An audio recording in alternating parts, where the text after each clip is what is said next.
এখন শুনবেন আজকের গুরুত্বপূর্ণ খবরের শিরোনাম। ফিলিস্তিনি সতর্কতা জারি, আল আকসা মসজিদ ভাঙার পরিকল্পনা ইসরায়েলের। যুদ্ধবিরতি ঘোষণার পর রুশ হামলা চলমান, জানিয়েছেন জেলেনস্কি। হুতির হামলায় সবচেয়ে অত্যাধুনিক 20টি ড্রোন হারিয়ে বিপাকে যুক্তরাষ্ট্র। পরমাণু প্রকল্প যুক্তরাষ্ট্রের সঙ্গে বৈঠকের পর ইরান বলল ভালো বোঝাপড়া হয়েছে। ফিলিস্তিনি প্রধানমন্ত্রীকে পশ্চিম তীরে সফরের অনুমতি দিল না ইসরায়েল। ট্রাম্পের শুল্ক যুদ্ধ, চীন থেকে ফেরত এলো বোয়িং জেট। আল আকসা মসজিদ ভাঙার পরিকল্পনা ইসরায়েলের। মুসলিমদের তৃতীয় পবিত্র স্থান আল আকসা মসজিদ ভেঙে সেখানে ইহুদি মন্দির স্থাপনের পরিকল্পনা করেছে দখলদার ইসরায়েলের অবৈধ বসতি স্থাপনাকারীরা। হিব্রু ভাষার বিভিন্ন প্ল্যাটফর্মে এ নিয়ে আলোচনা চালাচ্ছে তারা। এর পরিপ্রেক্ষিতে সতর্কতা জারি করেছে ফিলিস্তিনের পররাষ্ট্র ও প্রবাসী মন্ত্রণালয়। এদিকে যুদ্ধ বন্ধে পূর্ণাঙ্গ চুক্তির আলোচনা চায় হামাস। এছাড়া গাজা ইসরায়েলি হামলায় আরও 64 জন নিহত হয়েছে।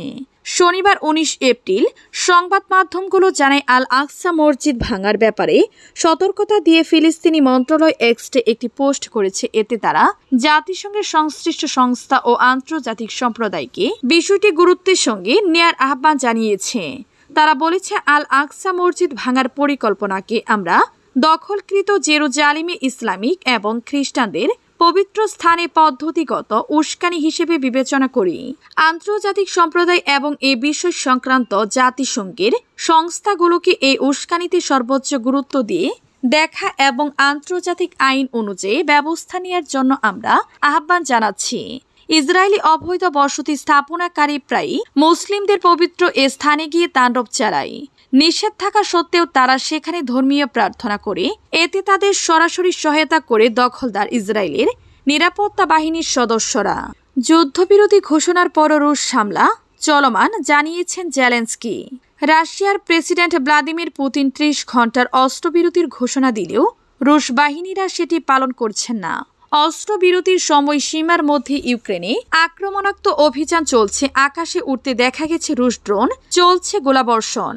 রোববার 20 এপ্রিল সামাজিক মাধ্যম এক্সে এমন অভিযোগ করেন ইউক্রেনের প্রেসিডেন্ট ভলোদিমির জেলেনস্কি। খবর বিবিসির। এর আগে শনিবার খ্রিস্ট ধর্মীয় উৎসব ইস্টার সানডে উপলক্ষে ইউক্রেনে 30 ঘণ্টার সব সামরিক অভিযান বন্ধের ঘোষণা দেন রুশ প্রেসিডেন্ট ভ্লাদিমির পুতিন।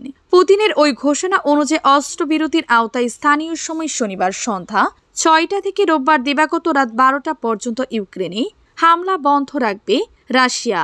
তবে এ সময় ইউক্রেনের পক্ষ থেকে সম্ভাব্য হামলা মোকাবেলায় নিজেদের বাহিনীকে পুরোপুরি প্রস্তুত থাকারও নির্দেশ দেন পুতিন বলেন, মানবিক কারণে এ সময়ে কোনো ধরনের সামরিক হামলা না চালানোর নির্দেশ দিয়েছি আমি। জেলেনস্কি আরেকটি এক্স পোস্টে লেখেন, রাশিয়া যদি এখন হঠাৎ করে পূর্ণ ও নিঃশর্ত নিরাপত্তার কাঠামোয় যেতে প্রস্তুত হয় তবে তার দেশ যুদ্ধবিরতি মেনে চলবে। সেই সঙ্গে জেলেনস্কি যুদ্ধবিরতির মেয়াদ বাড়ানোর পরামর্শ দেন। জেলেনস্কি আরও অভিযোগ করেন, পুতিনের পক্ষ থেকে 30 ঘণ্টা হামলা না চালানোর ঘোষণা দেয়া হলেও রাশিয়ার কুরস্ক অঞ্চল এবং বেলগোরোদে লড়াই অব্যাহত আছে। এমনকি ইউক্রেনের বিভিন্ন স্থানে এখনও রুশ ড্রোন উড়ছে, যদিও কিছু এলাকায় লড়াই বন্ধ রয়েছে। হুতির হামলায় সবচেয়ে অত্যাধুনিক 20টি ড্রোন হারিয়ে বিপাকে যুক্তরাষ্ট্র। হুতির হামলায় নাস্তানাবুদ অবস্থা যুক্তরাষ্ট্র ও ইসরায়েলের। এই বিদ্রোহী বাহিনীর হামলায় সবচেয়ে অত্যাধুনিক 20টি ড্রোন হারিয়ে বিপাকে পড়েছে যুক্তরাষ্ট্র। জানা গেছে, যুক্তরাষ্ট্রের সবচেয়ে অত্যাধুনিক ও ব্যয়বহুল ড্রোনের মধ্যে অন্যতম US MQ-9 রিপার। সর্বশেষ শনিবার ইরান সমর্থিত সশস্ত্র গোষ্ঠী হুতির হামলায় এ ধরনের একটি ড্রোন ধ্বংস হয়েছে।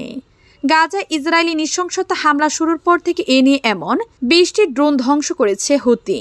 শুক্রবার সামাজিক মাধ্যম এক্সে তথ্য জানিয়েছেন মার্কিন গণমাধ্যম ফক্স নিউজের সিনিয়র সাংবাদিক জেনিফার গ্রিফিন।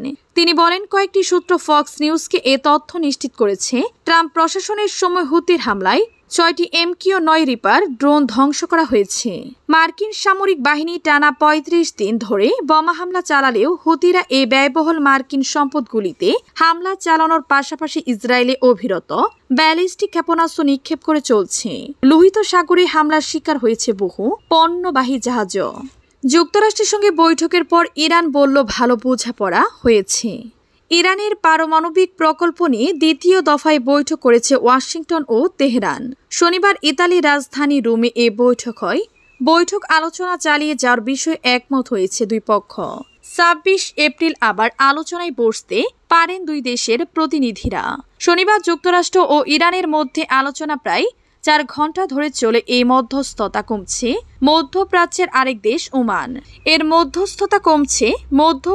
আরেক দেশ ওমান। সপ্তাহখানেক আগে দেশটির রাজধানী মাস্কাটে প্রথম দফার বৈঠক হয়েছিল। ওমান সরকার জানিয়েছে তৃতীয় দফায় আবার মাস্কাটে বৈঠক হবে। দ্বিতীয় দফার বৈঠকে গঠনমূলক পরিবেশ ছিল বলে উল্লেখ করা হয়েছে ইরানের রাষ্ট্রীয় টেলিভিশনের খবরে। আর সামাজিক যোগাযোগ মাধ্যম এক্সে ইরানের পররাষ্ট্র মন্ত্রণালয়ের মুখপাত্র ইসমাইল বাকিরি বলেছেন, আগামী কয়েকদিন পরোক্ষভাবে আলোচনা চালিয়ে যাওয়ার বিষয়ে একমত হয়েছে দুই পক্ষ। ইরানের পররাষ্ট্রমন্ত্রী আব্বাস আরাগচি ও যুক্তরাষ্ট্রের মধ্যপ্রাচ্য বিষয়ক দূত স্টিভ ও ইটকফ যে আলোচনা এগিয়ে নিতে রাজি তা নিশ্চিত করেছে ওমানের পররাষ্ট্র মন্ত্রণালয়। মন্ত্রণালয়ের পক্ষ থেকে বলা হয়েছে, যুক্তরাষ্ট্র ইরান আলোচনা গতি পাচ্ছে এবং সেটা হওয়ার কথা নয়, সেটাও এখন সম্ভব।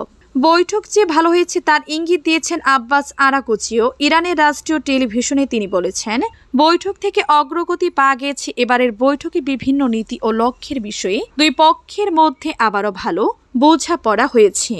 ফিলিস্তিনি প্রধানমন্ত্রীকে পশ্চিম তীর সফরের অনুমতি দিল না ইসরায়েল। ফিলিস্তিনি প্রধানমন্ত্রী মোহাম্মদ মোস্তফাকে অধিকৃত পশ্চিম তীরের কয়েকটি ফিলিস্তিনি শহর ও গ্রাম পরিদর্শনের অনুমতি দেননি ইসরায়েল কর্তৃপক্ষ। এসব শহর ও গ্রাম বারবারই অবৈধ বসতি স্থাপনাকারীদের লক্ষ্যবস্তুতে পরিণত হয়ে আসছে।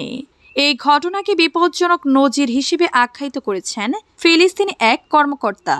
সংবাদ মাধ্যমের প্রতিবেদনে বলা হয়েছে, ইসরায়েলি কর্তৃপক্ষ ফিলিস্তিনির প্রধানমন্ত্রী মোহাম্মদ মুস্তাফাকে দখলকৃত পশ্চিম তীরের কয়েকটি গ্রাম ও শহর সফরের অনুমতি দেননি, যেখানে অবৈধ ইহুদি বসতি স্থাপনাকারীরা বারবার হামলা চালিয়ে আসছে। বিষয়টি শনিবার নিশ্চিত করেছেন এক ফিলিস্তিনি কর্মকর্তা মোআয়াদ সাবান, যিনি বসতি ও দেয়াল প্রতিরোধ কমিশনের প্রধান বলেন, ইসরায়েল রামাল্লাহর পূর্বে অবস্থিত বুরকা ও দেইর দিবওয়ান এবং নাবলুসের দক্ষিণে দুমা ও কুসরা গ্রামগুলিতে প্রধানমন্ত্রী মুস্তাফার সফরের জন্য প্রয়োজনীয় সমন্বয় করতে অস্বীকৃতি জানিয়েছে। এই হামলাগুলোর সাধারণ মানুষ গত কয়েক মাস ধরে অবৈধ বসতি স্থাপনাকারীদের সহিংস আক্রমণ ও ইসরায়েলি সেনাবাহিনীর উপস্থিতির মুখোমুখি হচ্ছেন।